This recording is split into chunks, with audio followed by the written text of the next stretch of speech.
भगवान श्री कृष्ण कहते हैं कि इस मृत्यु लोक का हर प्राणी, चाहे हो मनुष्य हो या पशु पक्षी हो या फिर पेड़ पौधा हो, हर सांस लेने वाला प्राणी अपने जन्म के साथ मृत्यु को भी लेकर आता है।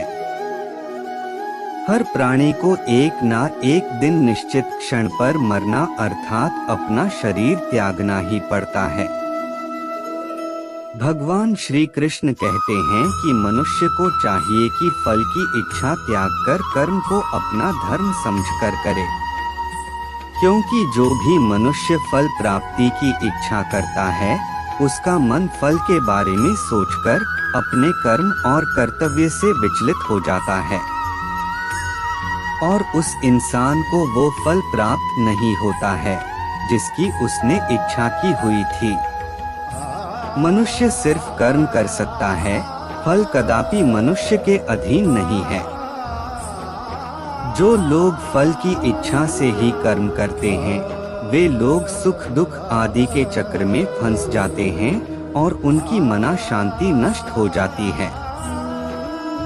मनुष्य अपने फल की इच्छा को त्याग कर कर्म को अपना धर्म समझकर करे तो उसको फल अवश्य मिल जाएगा, परंतु उस फल को वो विधान की इच्छा समझकर स्वीकार कर ले। और ज्ञानी व्यक्ति इसी योग को अपनाकर कर्म योगी बन जाते हैं। आत्मा न कभी जन्म लेती है और न कभी मरती है।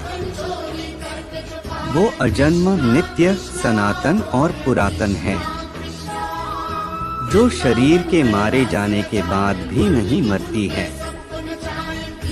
जो सचमुच ज्ञानी होते हैं वो ना उनका शोक करते हैं जो मर गए हैं और ना ही उनका शोक करते हैं जो अभी जिंदा है, क्योंकि वो जानते हैं कि जो मर गया है वो फिर से जन्म लेगा और जो अभी जीवित है वो अवश्य ही मर जाएगा। मरने वाला फिर से जन्म लेगा, क्योंकि केवल शरीर का नाश होता है। शरीर के अंदर जो आत्मा है वो कभी भी नहीं मरता है। मनुष्य के शरीर का एक अदृश्य अंग है मन, जो दिखाई नहीं देता, परंतु वही इस शरीर का सबसे शक्तिशाली हिस्सा है। मनुष्य को में के घमंड की मदिरा पिलाकर मदहोश करने वाला पाखंडी केवल ये मन ही है। उसके हाथों में मोहमाया का जाल है जिसे वो मनुष्य की कामनाओं पर टालता रहता है और उसे अपने वश में करता रहता है। ये मन शरीर से भी मोह करता रहता है और अपनी खुशियों से भी और अपने दुखों से भी मोह करता रहता है। खुशियों में खुशियों भरी गीत गाता है और दुख में दुख भरे गीत गुनगुनाता है। अपने दुखों में दूसरों को शामिल करके उसे खुशी मिलती है। किसी भी मनुष्य को उसका मन जीवन के अंत तक अपने जाल से निकलने नहीं देता। अपने रस्सी में बांधकर उसे तरह तरह के नाच नचवाता रहता है। ऐसा तब तक होता रहता है जब तक हम अपने आप को मन के अधीन रहने देंगे, तब तक हमारा मन हमें नाच नचाता रहेगा।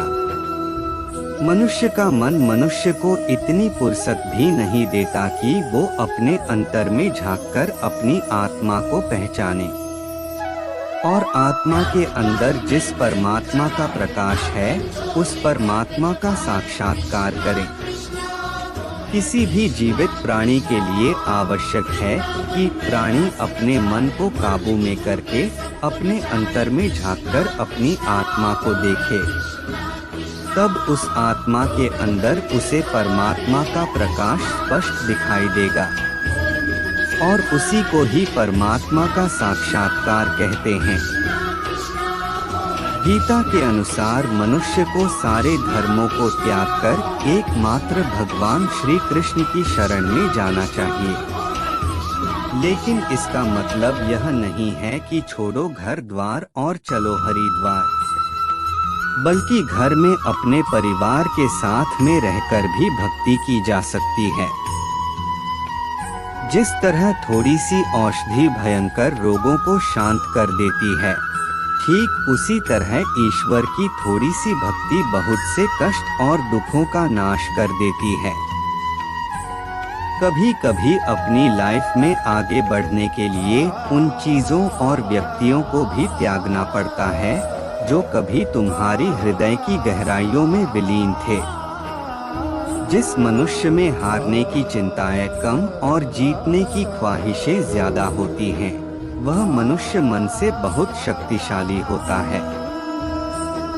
जीवन में सब कुछ हासिल कर लीजिए या गवा दीजिए, मगर अपने स्वार्थ के लिए किसी का इस्तेमाल मत कीजिए।